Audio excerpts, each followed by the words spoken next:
Voilà, salam alaikum. Donc, on va commencer un nouveau cours qui concerne toujours les écoulements à surface libre. On a vu la fois passée tout ce qui concerne les définitions des écoulements à surface libre, l'utilisation, etc. Maintenant, on va entamer ce qu'on appelle l'essence de l'écoulement, le potentiel de l'écoulement qui est l'énergie.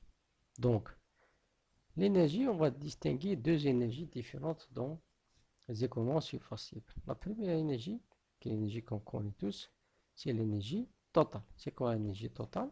C'est la cote plus la profondeur plus V sur 2G. On l'a vu dans la partie écoulement charge, la profondeur correspond à la hauteur représentative de la pression seulement, P sur G. Ici, P sur G, c'est la profondeur. Si on va mettre un piézomètre ici, il va nous indiquer directement la profondeur.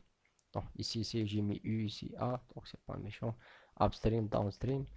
AD, l'important c'est la section de départ, section d'arrivée. Donc l'énergie de départ est égale à l'énergie d'arrivée plus HF, c'est la perte de charge. Donc la perte de charge, c'est quoi? C'est toujours l'énergie départ moins l'énergie d'arrivée. La pente de la ligne d'énergie, c'est le gradient hydraulique. Hydraulic grade line slope. Donc c'est la perte de charge divisée par delta X.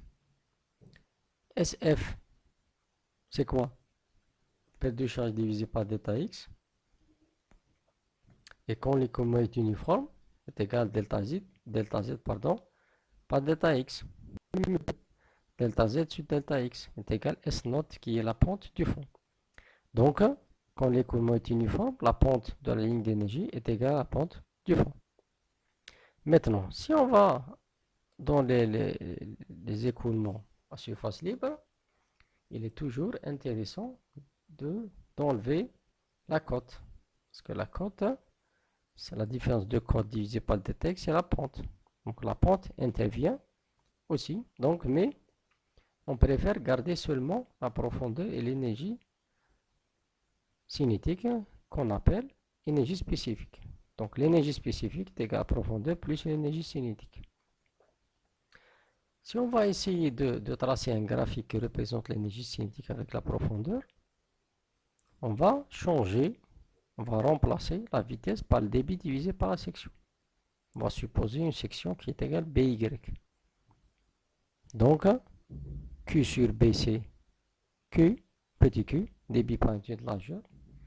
Donc, on trouve Y plus petit q carré sur 2G, Y au carré.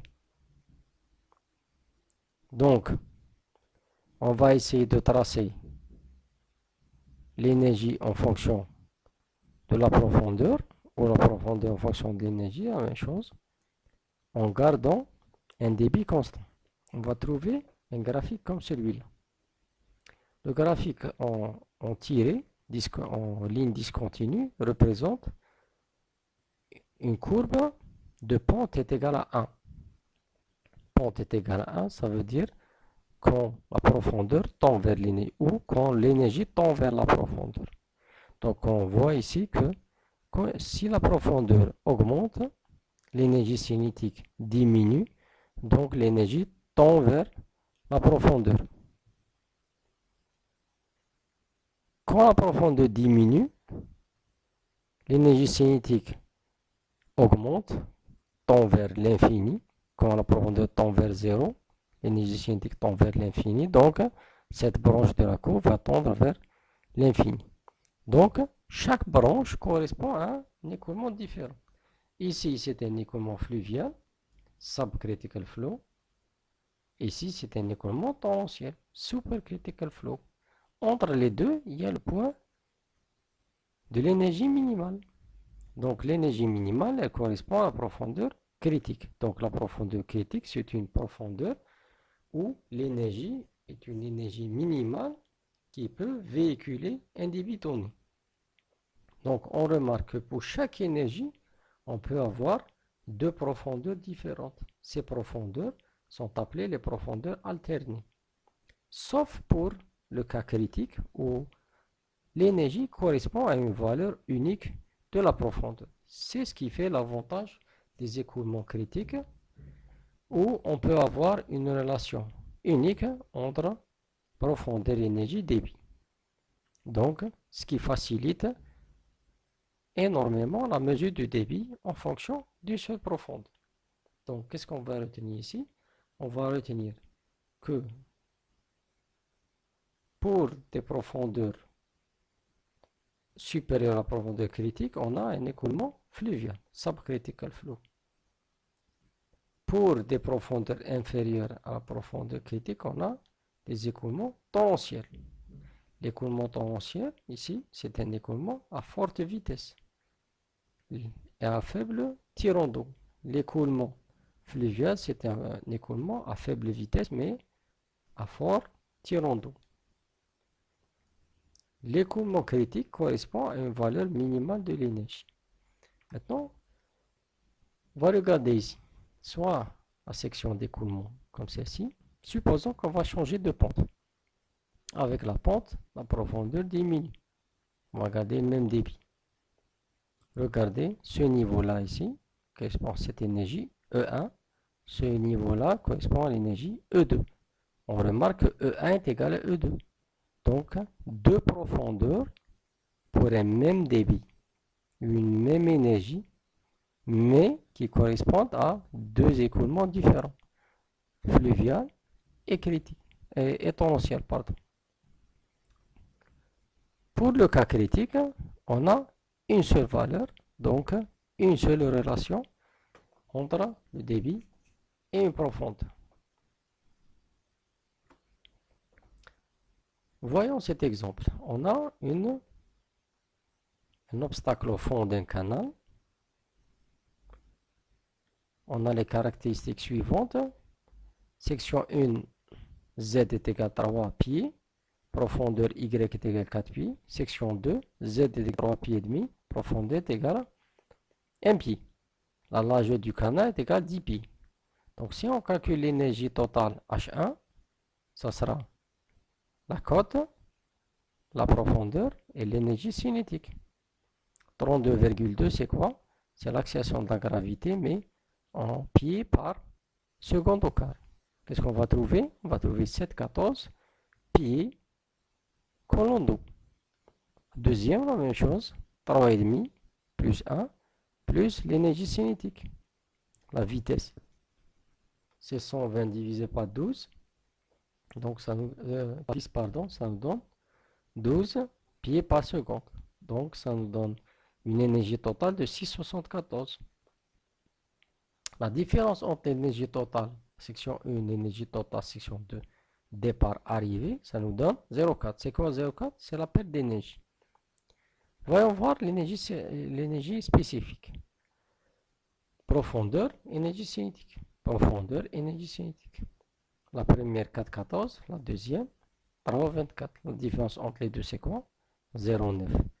Et pourquoi il y a une différence entre la perte de charge, la différence d'énergie totale et la différence d'énergie spécifique?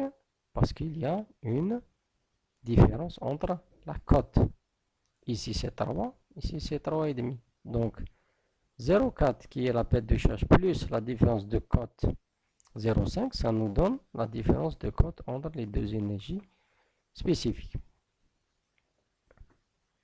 Je vais vous donner un homework, un travail à faire. Donc, on va suivre la même procédure que pour cette courbe. La même procédure qu'ici, sauf que au lieu de considérer un débit égal à constant, on va considérer une énergie égale constante. Et on va tracer la ligne représentative de la profondeur avec le débit pour une énergie constante, et on va voir quelle sera la forme de cette courbe. Et on va en discuter parce que c'est une courbe très intéressante aussi. On a parlé de l'écoulement critique, ses avantages. Maintenant, on va voir comment déterminer cette section critique. Comment déterminer le profondeur critique. On va commencer par le nombre de Froude. Nombre de Froude, on l'a vu, est égal à la vitesse divisé par racine carrée de l'accélération de la gravité fois la profondeur hydraulique. C'est quoi la profondeur hydraulique ou la profondeur moyenne? C'est la section divisée par la largeur au miroir, est égal à 1.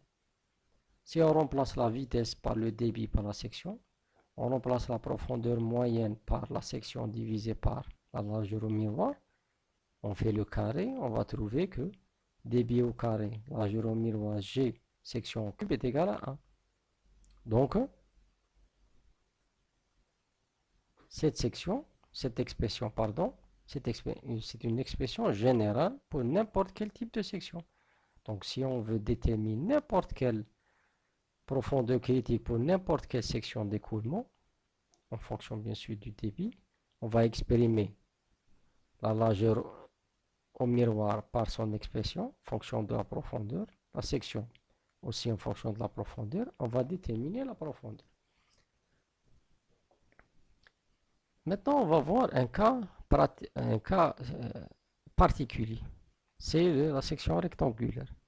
A est égal à BY. B la largeur, Y la profondeur. Et puisque les deux parois sont verticales, ça veut dire la largeur au miroir est égale à la largeur au fond. Donc on va remplacer T par B. Donc qu'est-ce qu'on aura? On aura Q carré B sur G, B, YC au cube. Q sur B est égal à quoi? C'est égal à petit q, débit par unité de largeur. Donc on trouve débit par unité de largeur carré, G, profondeur critique cube est égal à 1. Donc la profondeur critique est égale le débit par unité de largeur carré par G puissance 1 tiers. Ça, cette formule nous permet de déterminer la profondeur critique seulement pour le cas d'une section rectangulaire. On va essayer de déterminer aussi la même valeur en utilisant une autre technique, puisqu'on a dit que la fonction E, fonction de Y, c'est une fonction qui a un point minimal. Ça veut dire la dérivée de la fonction au niveau de ce point est égale à 0. On va dériver E par rapport à Y. On va trouver que YC est égal aussi débit par unité de largeur par G puissance 1 tiers. Si on va varier le débit, regardez bien, increasing Q, on va augmenter le débit, regardez bien, les points minimales, comment elle augmente? Elle augmente suivant une pente qui est égale à 2 tiers de E. Ça veut dire, E est égal, la première pente était E est égal Y, la deuxième, la pente de la tangente, pardon. La pente maintenant qui lie les points de l'énergie minimale, c'est E est égal à 3 sur 2 Y. D'où vient ce 3 sur 2? On va le voir. Dans le régime critique, on a que l'énergie est égale à 3 sur 2 YC. D'où vient ça?